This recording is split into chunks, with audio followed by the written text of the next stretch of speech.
Today on Detroit Muscle, we're going to slip underneath our low-dollar IROC and make some budget suspension upgrades, plus a Texas-style military Mustang Thrash for the SEMA show.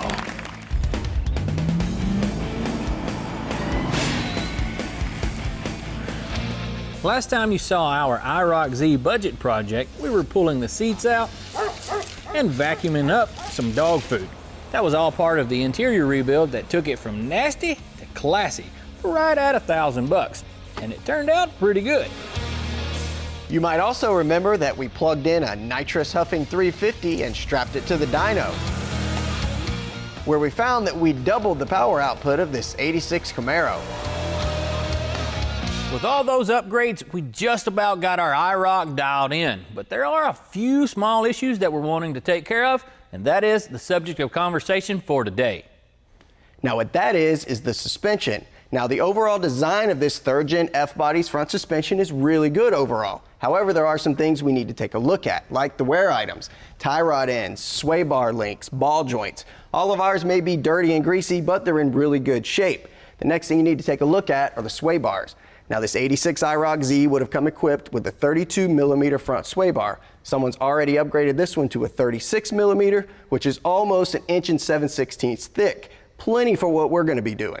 Next thing you take a look at would be A-arms. There are some aftermarket A-arms available, and they're about $500 for the pair. Not in our budget, and besides, we're not going to see the limit of these anyway. What we are going to spend our money on, though, would be those struts. As far as the rear suspension of our IROC, it's a pretty good setup as well. Only issue is it's got a few components that are a little bit weak, especially whenever you consider we're throwing twice the power at it. Now, one of the iconic pieces to the third gens is this torque arm. Like we mentioned with the power that we're throwing at it, what this thing does is it'll flex and tweak a little bit. Good news is there's a lot of components available for these things that just simply bolt in place. We'll get this rear end dropped down and go ahead and get a few things out of the way, including the springs and the drive shaft.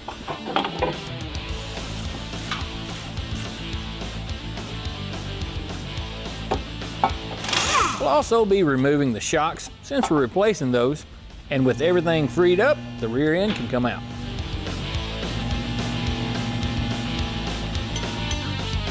All right, so now we got the rear end of our IROC all disassembled. It's time to start taking a look at the parts we're going to put back in.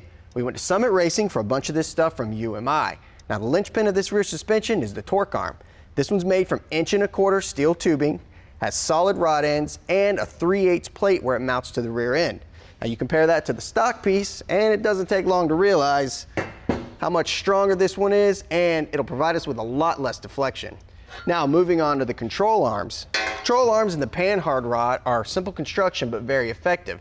They have these polyurethane mounts, grease zerks, and they're direct bolt-ins. Compare that to the stock unit, and just like the torque arm, huge difference. Another piece we opted for is this transmission cross member. It's designed to work with our new torque arm, has a poly mount, and a built-in drive shaft loop. Now installing all those new stiffer suspension components would all be a waste if you got a bunch of flex in your chassis. That's where these subframe connectors come in. Now third gen Camaros are notorious for having a flexible chassis, and add in the fact that ours has T-tops and we doubled the power output, we definitely need a set of these. Now we're gonna get started. First thing going in, this transmission cross member. We'll use a screw jack to hold the tranny up and get the old cross member out of the way. Then sliding it down the drive shaft, we can install the new cross member in the factory location.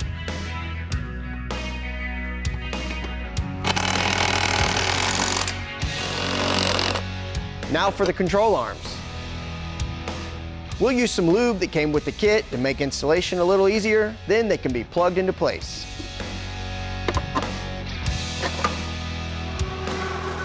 With that done, we can start reattaching the rear end.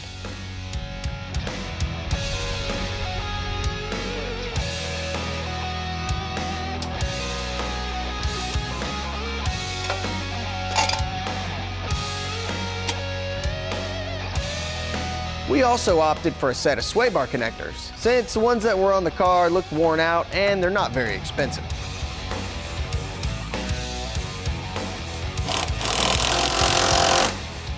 Now as for shocks, we needed to upgrade those as well because they left a lot to be desired. So what we got are a set of KYBs from Summit Racing. They're adjustable, and by the twist of this dial, it's that easy of an upgrade.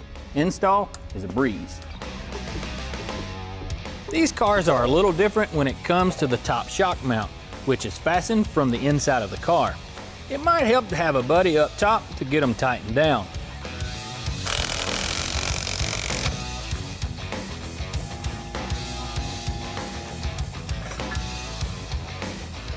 The bottom mounts are your typical style. Just slip them on and fasten them down. Coming up, we'll show you how to stiffen a chassis and set your pinion angle.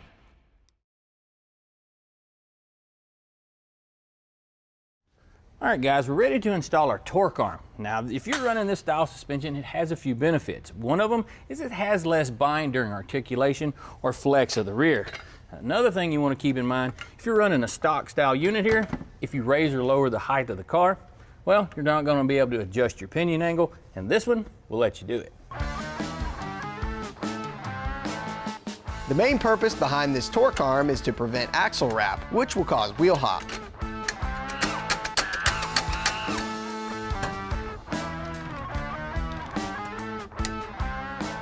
We can go ahead and slip our springs back into place since these are in good shape, and then the panhard bar can be installed.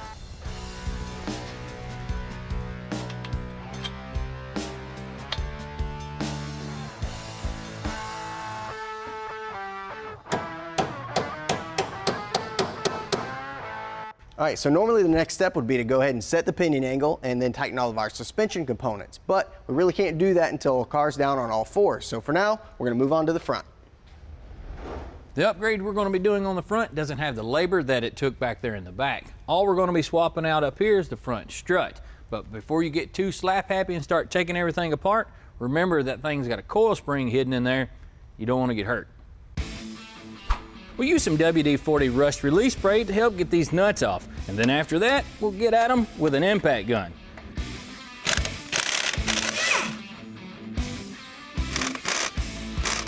Now we'll let the car down a bit and bring in a floor jack. To use this, keep the spring under tension while you take the strut out of the car. If you don't do this, the spring can come flying out, and that's a good way to get somebody hurt.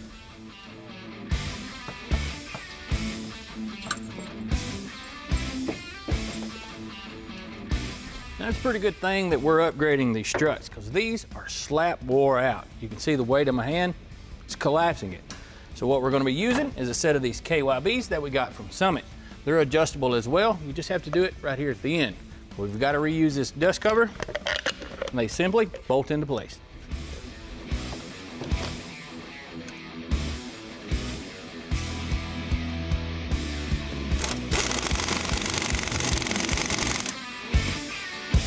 Now one more thing, those new struts we put in have that adjuster in the top. These upper strut mount covers are going to keep us from being able to get to those adjusters. So we did on this one, drilled a hole right in the top. That allows us to keep the factory look and still adjust our new struts. All right, guys, we brought our car out here into the big shop and put it on this 4-post lift. That way we could have the car up high enough we can work on it while it's sitting on all four. Now we're going to go ahead and set the pinion angle and tighten up those rear links. Then follow that up by welding in those subframe connectors. You want to make sure to do that with the car sitting on its weight, because otherwise if it's drooping down like on a lift like we got, well, the doors on the car may not close properly. Now to set the pinion angle, which on this car needs to be 0 degrees. Just make sure when you do this that you're parked on a flat surface so you can get an accurate reading. Then the suspension can all be tightened down and torqued to spec. Now for the frame connectors.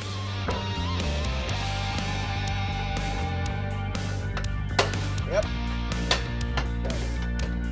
Some types bolt in, some types weld in, and these particular ones require both. No big deal, we'll get them burned in and we're good to go.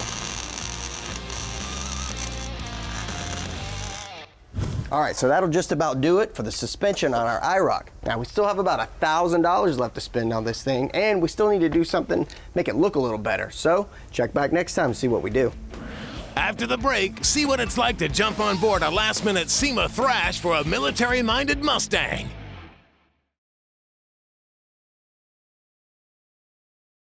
Hey, welcome back. You know, every once in a while we get the opportunity to be part of something really special around here. And today is one of those days. I got a call from my alma mater, Wyotech, asking for help on a very cool SEMA build. We jumped at the chance to help and cover a couple of days of a very special build which is dedicated to U.S. military veterans. To begin with, I hopped on a plane from Nashville to Austin, Texas.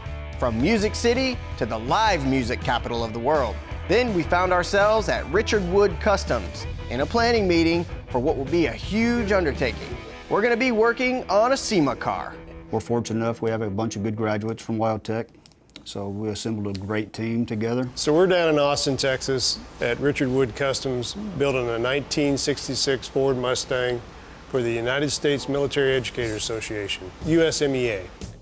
The USMEA is an organization that assists veterans on the home front with educational endeavors after they leave the service and come home to their families.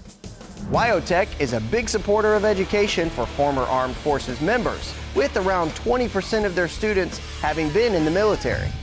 They offer 3 campuses across the country where students can experience hands-on learning in the disciplines of their choice, be it paint and body, watercraft, motorcycles, hot rod, diesel, and high performance. If you want to become an auto mechanic, there's plenty of jobs out there and there's a big future in it. And one of the things that we're experiencing in our industries is an aging technician. For this build, Tommy didn't get to come along, but thanks to Wyotech, there was more than enough help in the form of a group of recent graduates who jumped in at the chance to work on a high-profile SEMA build. And they were led by master builder Richard Wood. He's a 1982 Wyotech graduate who started his own shop, now one of the largest in Texas. He's won dozens of builder awards, and on top of that, he's been honored for the support he gave an employee who was called to fight in the Middle East. When he went to serve our country and take care of us, he was gone for 2 years. The least thing I could do, I paid his salary and I took care of his family, kept his job for him. So when he came back, he had a home to come home to, and he had a job to come back to. But that's the kind of people that are here, and that's why I feel so strong about doing anything I can for these folks, because I know they'll help veterans and they'll help me if I need it.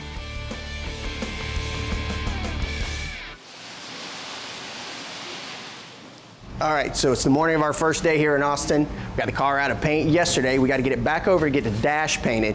While they're doing that, we got the engine team working on getting the engine ready. We got to put an oil pan on it. We got to put the EFI system on. Then we're going to get the trans mounted to it and drop it all in, hopefully this afternoon. Most of the engine assembly work is being taken care of by another small group of students from the Alex Exidius Center for Automotive Arts in Pomona, California. The Alex Exidius Center for Automotive Arts is a nonprofit organization.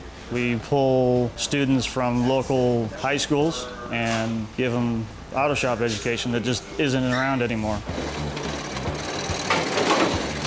As for the body, it's on its way to the spray booth. We're gonna go in, we're gonna take this dash, and we're gonna paint it the actually outside body color, but we're gonna do it in a matte finish. Being matte, being the same color, and the motor is actually the same color but matte, it's gonna tie it all together. It's gonna look really trick, so we gotta get this thing going. A lot of panels on the car still have to be prepped for paint, and several of the recent Wyotech grads, like Hayden Clark, are on the job. Everything that I've learned at school, we've done here. It's kind of scary coming out first try. I mean, I'm green as can be. The opportunity to come down here to Texas, to come down here and build a car for SEMA, that's almost a once-in-a-lifetime opportunity. Part of this team 30 days ago, just graduated in Laramie on September 18th. That next week on the 24th, they're in Austin, Texas, and they've been here for the last 30 plus days, running day and night. It's an experience. They're having an opportunity to experience something that, you know, few might.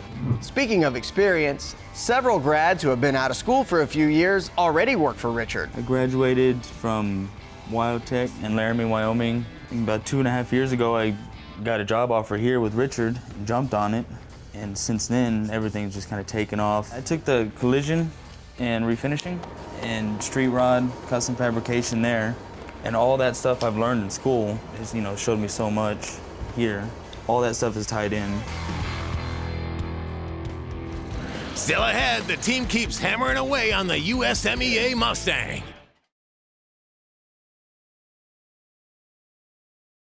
One of the things about the returning veterans, people don't understand unless you've really been there.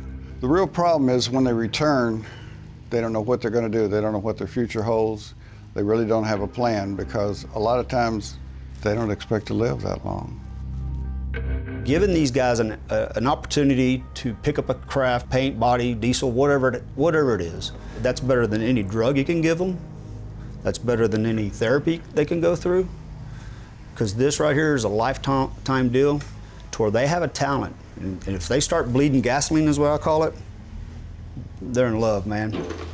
Progress continues on the Mustang's engine with the students and recent WyoTech grad, Tyler Stratton. I graduated on a Friday and came out here on a Tuesday. I think it's great that I got the opportunity to do this, jump in with these guys and be able to do everything I've been able to do.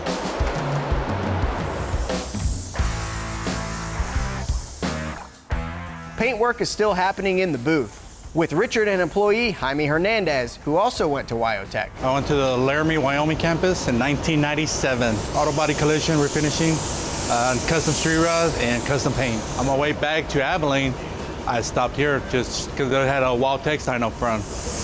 And I met Richard. He asked me about looking for a job. I said yes, and he hired me. What we're doing here is taking the aftermarket Ford Racing valve covers off the car and grinding them smooth on top.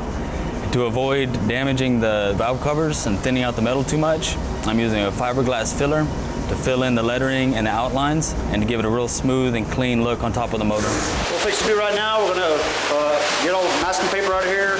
We're gonna roll around to the motor shop. The body itself is ready to say goodbye to the paint booth for good, so the cart that it's been living on for weeks can be removed and replaced by jack stands. The interior guy, Tommy Perkins, has already prefabbed the entire inside of the Mustang at his shop. Seems ridiculous in Virginia. We asked what he learned in his time at WyoTech. How to start honing your skill, how to start looking for things, how to use the right tools to make life easier for you. You get out there and hone your skill. We got the K-member in place, starting to get the front suspension bolted in. The rear end housing just showed up. We got it mocked up. Get it centered, front to the back, left to right. Got the pan hard rod in. So they're gonna weld that in now. They just drug the welder in. Miscellaneous components are in the back, being painted.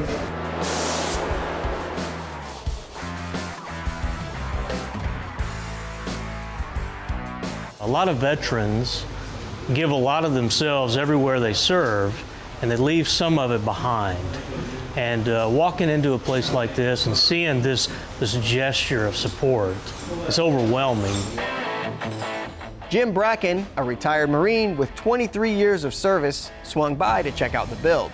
This kind of industry is perfect for that kind of Marine, soldier, whomever it is. If you're an action-oriented doer who wants to get your hands involved and your mind, and you want to solve problems, this is a perfect transition for that kind of individual. I built the engine. He's also a gearhead, and he'll tell you about his Bronco if you give him the chance. Meanwhile, John Hurd, WyoTech grad, now turned automotive industry relations specialist for them, is hunting down parts.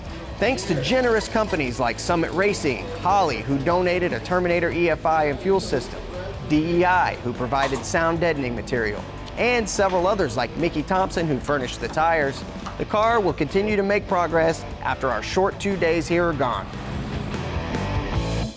Let's give every service member, military service member, both active and veteran, a round of applause for letting us be here today. Unbelievably, the group was able to pull it off and finish the car just in time for SEMA as a rolling tribute to U.S. veterans and to raise awareness for service member education. The project was a great success. If you'd like to know more, go to usmea.org, and to support wounded veterans, go to purpleheart.org.